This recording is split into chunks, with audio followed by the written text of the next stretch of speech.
Гибель круизного судна Георг Отц. Судно Георг Отц – это морской автопассажирский паром модифицированного класса Дмитрия Шостаковича. Киль судна был заложен 23 апреля 1979 года.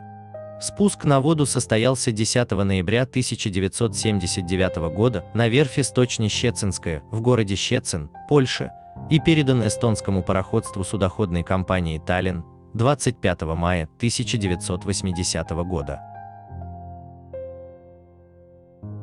Это был первый грузопассажирский паром серии Дмитрий Шостакович, построенный в Польше для советских операторов.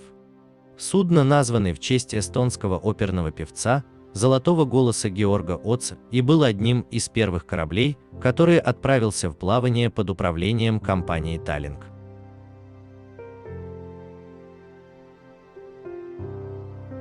Судно Георг Отц – это четырехпалубный паром водоизмещением более 10 тысяч тонн, при длине 134 метра и ширине 21 метр, развивал скорость 18,9 узлов. Экипаж судна из 200 человек, пассажировместимость до 600 пассажиров, на судне 101 каюта. Для VIP-пассажиров были как апартаменты, так и каюты класса юниор. Дополнительно паром Георг Отц смог перевозить до 150 автомобилей. С 1980 по 2000 год паром обслуживал маршрут Таллин-Хельсинки. В 1986 году Михаил Горбачев, президент СССР, на этом корабле отправился в Рейкьявик, где встретился с Рональдом Рейганом, президентом США. В 1994 году судно было зафрахтовано компанией «Таллинг», 45% акций которой в то время принадлежали компании «Эскоу», при этом продолжил обслуживать маршрут Таллин-Хельсинки. В 2002 году паром был куплен Россией, до 2010 года курсировал по маршруту Калининград, Санкт-Петербург. Время в пути составило от 36 до 47 часов в зависимости от времени года. 28 августа 2010 года паром вышел с Санкт-Петербурга в направлении Мурманска. Покинув Мурманск 10 сентября в направлении в город Анадырь, куда прибыл 26 сентября, пройдя за 15 дней весь Северный морской путь. Став первым пассажирским судном-неледоколом, преодолевшим под руководством капитана Игоря Ёнькова Северный морской путь с ледокольной поддержкой. По пути на север судно столкнулось с штормовым ветром. В борт судна много часов и дней подряд били волны 4-5 метровой длины. Вся конструкция судна проходит испытания на прочность и износ, так как это судно не предназначенное для прохождения в ледниках. Работа экипажа также лучше не становилась. Оставалось только постоянно быть готовым к ухудшению погоды, сводя к минимуму возможные потери. Разновидность качки каждого воздействовала на разные части конструкции, а также провоцировала побочные неисправности. Кроме штормов опасны морозная погода, туманы, дожди и другие погодные факторы очень опасны.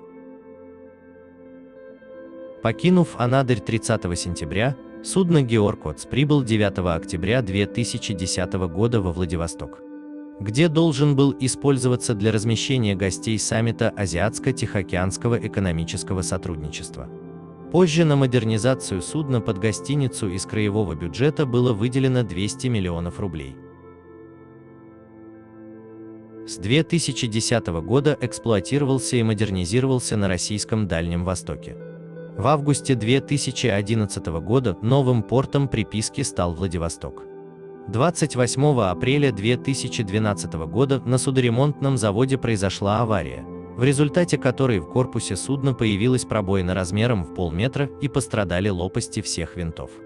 Однако судно было успешно подготовлено к приему гостей в рамках состоявшегося на острове Русский с 1 по 8 сентября 2012 года саммита Азиатско-Тихоокеанское экономическое сотрудничество. Судно принадлежало Краевому государственному унитарному предприятию «Госнедвижимость».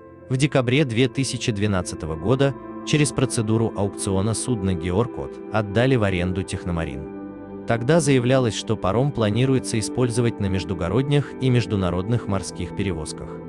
А для того, чтобы это оказалось возможным, арендатор решил его отремонтировать в Китае, так как в Приморье специальных мощностей для судоремонта нет. В июне 2014 года временно исполняющий обязанности губернатор Приморского края Владимир Миклушевский сообщил, что судно в результате мошенничества было разделано на металлолом в Китае. Последний раз Георг-Кот был замечен на судоремонтном заводе Asia Pacific Dockyard в китайском городе Чжоушань. Тогда же выяснилось, что от Техномарин перестали поступать ежемесячные арендные платежи, а сам его владелец скрылся от возможного преследования. Как выяснилось в ходе следствия, Сергей Гилев действительно какое-то время скрывался. Сергей Гилев, подозревая, что паром Георг-Котс не иголка стоимостью грош и что искать его обязательно будут. Тем более после прекращения перечисления арендной платы, он со всей семьей выехал за границу, жил и в КНР, и в США, и в Индонезии. Ну а после вернулся в Россию и поселился в далеком Белгороде. К тому времени он не имел к компании Техномарин никакого отношения, фирму переписали на нигде не работающего и наркозависимого человека, а местом ее дислокации был выбран мордовский Новочебоксарск. Тем не менее, следствие вышло на его след и задержало его в Крыму. Гилев обвинялся в совершении преступления, пособничество в растрате, то есть содействие в совершении хищения чужого имущества веренного виновному, совершенного лицом с использованием своего служебного положения в особо крупном размере путем предоставления информации и устранения препятствий. А содействовал он на тот момент с действующим директором Краевого государственного унитарного предприятия «Госнедвижимость» Василия Бурова. Буров, зная, что Гилев располагает необходимым опытом по выводу российских судов за границу и дальнейшему их демонтажу на металлолом, а также имел необходимые связи с китайскими предпринимателями, занимающимися данным бизнесом, во исполнение преступного умысла предложил Гилеву оказать ему пособничество в хищении путем растраты судна Георг-Котс. На предложение Гилев ответил согласием, тем самым вступив с Буровым в преступный сговор. Суд признал Сергея Гилева виновным в пособничестве в растрате в особо крупном размере и назначил ему наказание в виде 4 лет лишения свободы с отбыванием в исправительной колонии общего режима. Кроме того, с Сергея Гилева будет взыскано в доход Приморского края 119 миллионов рублей. Именно на такую сумму действиями Гилева и других лиц краю причинен ущерб. Адвокат считает, что по справедливости сумма в 119 миллионах рублей ущерба должна погашаться не только Сергеем Гилевым, но и другими участниками этого дела, включая экс-директора ГУП «Госнедвижимость» Василия Бурова и гражданина Китая Цзоу Фусина. Отметим, что пока наказание настигло лишь Сергея Гилева, другие участники истории о распиле скандального судна скрываются за границей.